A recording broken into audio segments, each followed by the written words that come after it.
Good morning, praise the Lord. கர்த்தர் நல்லவர், அவர் கிருபை என்றும் உள்ளது. அருமை ஆண்டவராகிய இயேசு கிறிஸ்துவின் நாமத்தில் இந்த காலைகளிலே அன்போடு கூட உங்கள் அன்பு சகோதரன் காட்வின் மோசஸ் வாழ்த்தி ஆசீர்வதிக்கிறேன். ஆண்டவர் நாளிலே கிருபையாய் நடத்தி உங்களை மகிழ பண்ணுவாராக. ஆமென், ஆமென், ஆமென்.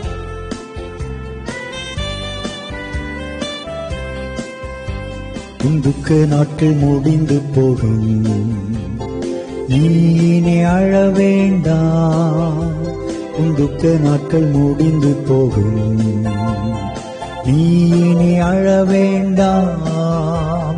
வாக்குரைத்தவர் உண்மை உள்ளவர், நிறைவேற்ற வந்துவிட்டார்.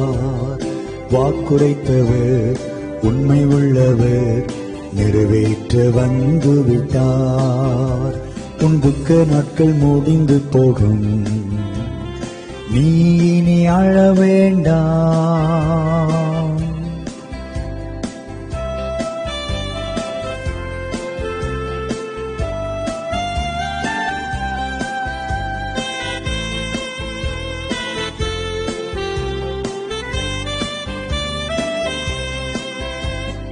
பயப்படாதே சிறு மந்தையே, நான் உனக்கு துணை நிற்கிறேன்.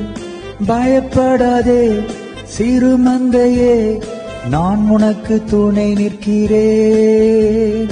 போகும் இடமெல்லாம் அதிசயங்களை காண்பாய். நீ போகும் இடமெல்லாம் அதிசயங்களை காண்பாய். உன் துக்க நாட்கள் முடிந்து போகும், நீ இனி அழ வேண்டாம். துக்க நாட்கள் முடிந்து போகும், நீ இனி அழ வேண்டாம். வாக்குரைத்தவர் உண்மை உள்ளவர், நிறைவேற்ற வந்துவிட்டார். வாக்குரைத்தவர் உண்மை உள்ளவர், நிறைவேற்ற வந்துவிட்டார். உன் துக்க நாட்கள் முடிந்து போகும். ஆண்டவர் வாக்கு கொடுக்கிறார். புதிய மாதத்திற்குள்ளே நாம் நுழைந்திருக்கிறோம்.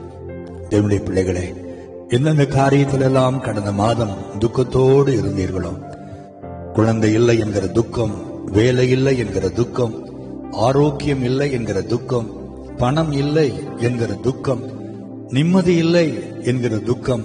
தேவனுடைய பிள்ளைகளே, எந்த விதத்தில் நீங்கள் துக்கத்தோடு இருந்தாலும், நீங்கள் துக்கமுகமாய் இருப்பது என் ஆண்டவருக்கு பிரியம் அல்ல என்பதை புரிந்து கொள்ளுங்கள். நம்முடைய பிள்ளைகள் வீட்டிலே துக்கமாய் இருந்தால் எந்த பெற்றோர்கள் அதை ஏற்றுக்கொள்ள முடியும்? உடனே அது ஏன், என்ன என்று விசாரித்து அவளுக்கு உதவி செய்கிறோம் அல்லவா? ஆண்டவரும் அப்படித்தான்.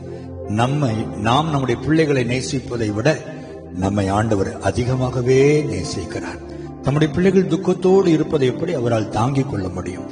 கடந்த மாதமெல்லாம் துக்கத்தோடு இருந்தீர்கள். இந்த புதிய மாதத்திலே உங்கள் துக்க நாட்கள் முடியும் என்று கர்த்தர் வாக்கு கொடுக்கிறார். எந்த காரியத்தினாலே நீங்கள் துக்கமாய் இருந்தீர்களோ அந்த காரியத்தை என் ஆண்டவர் தொட போகிறார். அந்த காரியத்தை என் ஆண்டவர் மாற்ற போகிறார். ஹல்லேலூயா. ஒருவேளை வேலைக்கு போகும் பொழுது எந்தான் போகிறோமோ என்று போனீர்கள், திரும்பி வரும்போது அழுது கொண்டு வந்தீர்கள். வேலையில் ஏற்பட்ட பிரச்சனையினாலே, நெருக்கங்களினாலே. ஒருவேளை குடும்பத்திலும் அப்படித்தான். எந்தான் விடுகிறதோ இந்த நாள் என்று கடந்த நாட்கள் எல்லாம் நீங்கள் கலங்கி போயிருந்திருக்கலாம். எதுவா இருந்தாலும் இன்றைக்கு ஆண்டவர் அதை விசாரிப்பார். கர்த்தர் உங்களுக்கு உதவி செய்வார். உங்கள் துக்கத்தை சந்தோஷமாய் கர்த்தர் மாற்றுவார். குழந்தை இல்லாத உங்களுக்கு அருமையான ஒரு குழந்தையை கொடுத்து உங்கள் துக்கத்தை கர்த்தர் இந்த மாதம் மாற்றுவார். வேலை இல்லாத உங்களுக்கு நல்ல ஒரு வேலையை கொடுத்து உங்கள் துக்கத்தை சந்தோஷமாய் கர்த்தர் மாற்றுவார். திருமணமாகாமல் கண்ணீரோடு இருக்கிற உங்களுக்கு ஒரு நல்ல வரனை கொடுத்து இந்த மாதம் ஆண்டவர் உங்கள் துக்கத்தை சந்தோஷமாய் மாற்றுவார். விழுந்து போன உங்கள் வியாபாரம், தொழிலை இந்த மாதம் தூக்கி நிறுத்தி இழந்ததெல்லாம் 2 மடங்காய் கொடுத்து உங்கள் துக்கத்தை சந்தோஷமாய் கர்த்தர் மாற்றுவார். வியாதியோடு, கண்ணீரோடு, பலவீனத்தோடு கிடக்கிற உங்களை என் ஆண்டவர் குணமாக்கி டாக்டர்களே ஆச்சரியப்படும்படி செய்து உங்கள் துக்கத்தை சந்தோஷமாய் கர்த்தர் மாற்றுவார். உங்கள் கடனையெல்லாம் அடைப்பதற்கு ஒரு வழியை திறந்து இந்த மாதம் உங்கள் துக்கத்தை சந்தோஷமாய் கர்த்தர் மாற்றுவார். உங்கள் ஏக்கங்கள், விருப்பங்கள் எல்லாம் நிறைவேற்றி இந்த மாதம் உங்கள் துக்கத்தை சந்தோஷமாய் கர்த்தர் மாற்றுவார். விசுவாசியுங்கள், நிச்சயம் உங்கள் துக்கத்தை என் ஆண்டவர் மாற்றுவார். காரணம், கர்த்தர் உங்களை அதிகமாய் நேசிக்கிறார்.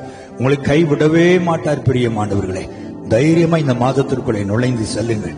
அவரை நம்பி செல்லுங்கள். நீங்கள் வெட்கப்பட்டு போவதே இல்லை. ஜெபிப்போமா. துக்கங்களை சந்தோஷமாய் மாற்றுகிற எங்கள் அன்பின் ஆண்டவரே, வேதத்தில் எத்தனையோ பேருடைய துக்கத்தை சந்தோஷமாய் மாற்றி மகிழ பண்ணினீரே. அன்னாளுடைய துக்கத்தை சந்தோஷமாய் மாற்றி மகிழ பண்ணினீரே. ஆபிரகாமின் துக்கத்தை சந்தோஷமாய் மாற்றி மகிழ பண்ணினீரே. யோசேப்பின் துக்கத்தை சந்தோஷமாய் மாற்றி மகிழ பண்ணினீரே. எவ்வளவோ பேருடைய வாழ்க்கையிலே அற்புதங்களை செய்து வியாதிகளை குணமாக்கி ஆண்டவரே, நீர் இந்த பூமியிலே வாழ்ந்த பொழுது எல்லாருடைய கண்ணீரை மாற்றி சந்தோஷப்படுத்தினவர் நேற்றும் இன்றும் என்றும் மாறாதவராய் இருப்பதற்காய் ஸ்தோத்திரம். இந்த காலங்களில் யாரெல்லாம் என்னோடு இணைந்து நோக்கி பார்க்கிறார்களோ, உங்களுடைய அன்பு பிள்ளைகளுடைய துக்கம் இன்றைக்கு மாறுவதாக. உன் துக்க நாட்கள் முடிந்து போகும் என்று சொன்ன வார்த்தை ஆமென் ஆமென் என்று உடைய பிள்ளைகள் வாழ்க்கையில நிறைவேறும்படி நான் ஜெபிக்கிறேன். இன்றைக்கு நிறைவேறுவதாக. இந்த மாதம் ஒரு மகிழ்ச்சியின் மாதமாய், ஆசீர்வாதத்தின் மாதமாய் பிள்ளைகளுக்கு அமையும்படி வாழ்த்தி ஆசீர்வதிக்கிறேன். உடைய அன்பின் கரம் அப்படி செய்கிற தயவுக்காக ஸ்தோத்திரம். பெரிய காரியங்களை செய்யும் இயேசுவின் நாமத்தில் ஜெபிக்கிறோம் எங்கள் நல்ல பிதாவே. ஆமென், ஆமென், ஆமென்.